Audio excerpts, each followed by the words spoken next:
I love the practical side of life. I find that death is when you're not doing anything, and life is when you're out there and moving. And nothing more fun than moving in vehicles, whether it be through the sky or across a racetrack.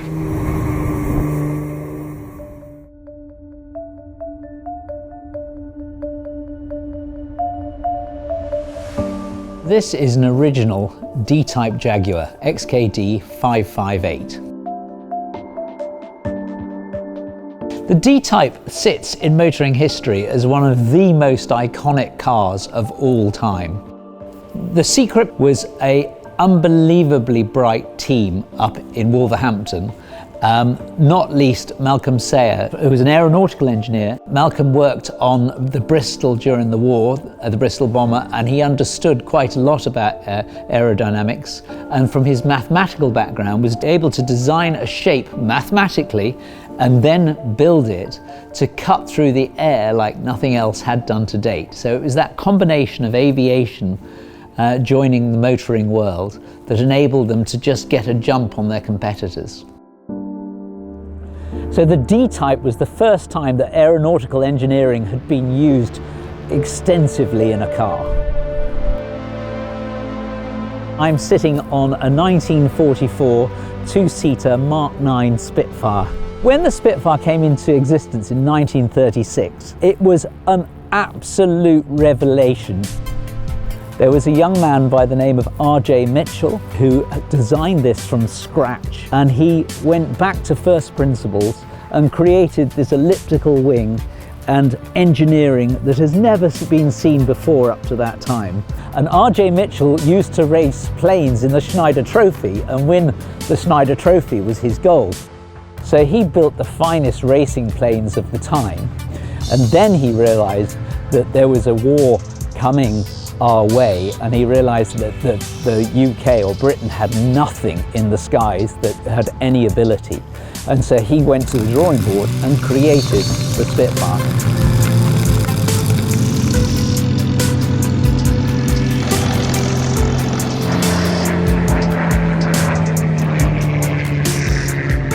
So this is built from a frame from what's called a monocoque. And that's how the whole thing's structured. And up until that period, all cars had worked on chassis. They had these metal rails that ran right through the car and held it together. If we have a look in here, you will see that this part of the car is a monocoque. It is made by pieces of metal that are bent and curved and riveted together. There are no chassis bars, there's no huge lumps of steel running through it. And then to the front of this, we bolt on a subframe, and the frame holds the engine and the front wheels. And then on the back of this monocoque, we bolt on a second subframe, which is very light and small, easy to pick up. One man can pick it up. You bolt that onto the back of the monocoque, and that holds the rear wheels. And that was the first car that did it, and of course that's how every car exists today.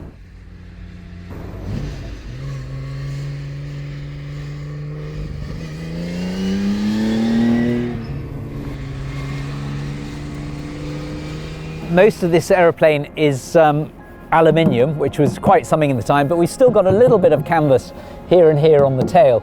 But here's the vertical fin, which of course you see on a D-type Jaguar, the first time that it was ever put on a car. When they were hitting extraordinary speeds of 190 in the Mulsanne Strait, this fin would help give stability to the car. There was a massive problem. They didn't understand lift, and they didn't understand downforce. And so at 190 miles an hour, some cars were simply just going up into the air out of control. It was a major problem, a major concern for Jaguar, and a big part of winning Le Mans was learning how to get down that Mulsanne Strait at that speed.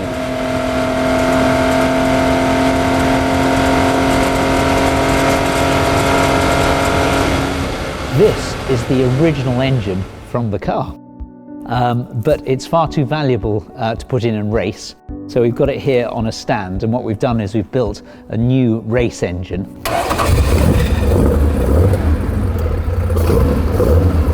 So this, for modern racing, it's still very, very competitive. So to be anywhere near the front, you need a modern race engine, but everything here is built exactly as it was in period. The same parts, the same capacity, the same carburetors, everything's the same. As a young kid, I grew up on a farm and I loved mechanical engineering, and I would take balers to bits and tractors to bits and loved welding and fixing things and playing with things. So it was always been a passion from a very early age. Well, this car has done a lot of racing in its period life. It did 49 races in period. It actually got shipped straight out to Canada when it was built in 1955. And it raced very hard in Northern America, Seattle and Canada, right up to 1965, where it had a big accident.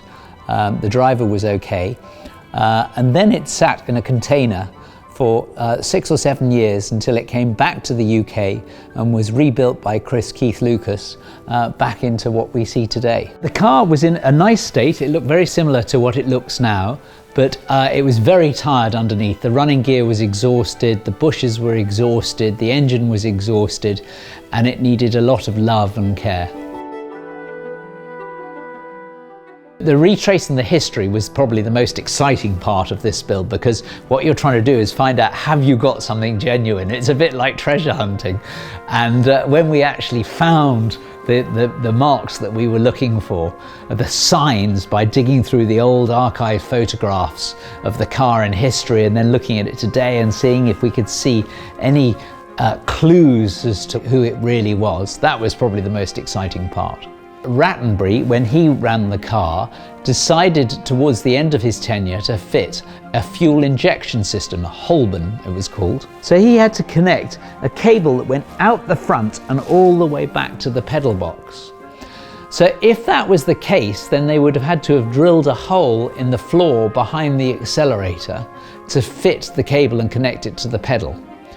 So the next exciting step was to look behind the pedal and see what was there. And to our amazement, you can see a beautifully welded up hole right where the cable would have been. You do get hooked on being here in the garage, and it's an amazing part of classic car racing is the preparation and the understanding the car and the understanding of its history and how it was made and what they were thinking at the time.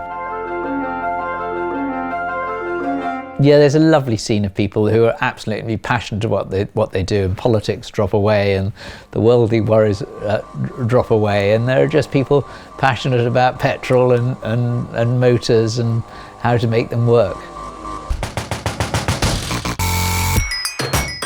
Then comes race day and you've got the butterflies in your stomach and you get to the pits and the cars are revving and everyone's excited to be there and people are running around. And then you get in the car and you're nervous, and it's a tremendous realization that, my God, I'm alive.